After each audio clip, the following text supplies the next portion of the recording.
zou hier een beachparty zijn. Klopt dat? Het kind juist met Wim Hof net gek genoeg. Hoe kouder de uitdaging, hoe beter. Likos mij honderden mensen op blete voeten een paar rondjes terug Tialf rennen.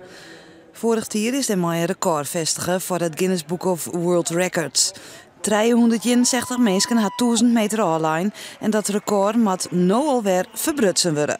Je moet gewoon denken in jezelf. De kracht zit binnen. En verder je ademhaling gebruiken. Ik ben sterk, ik ben sterk.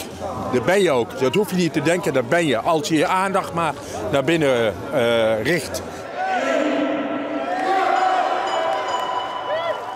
Een mens kan onder koude omstandigheden volle meer als hij zelfs stinkt. Als je er maar in leeuwen.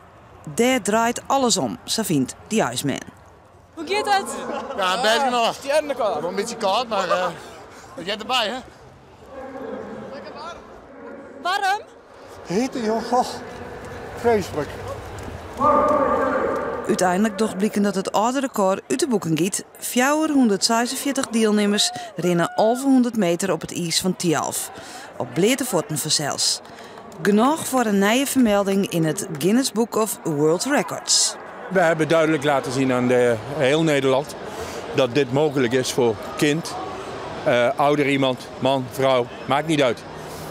Ze deden het allemaal. En het is een natuurlijk mechanisme wat weer ging werken.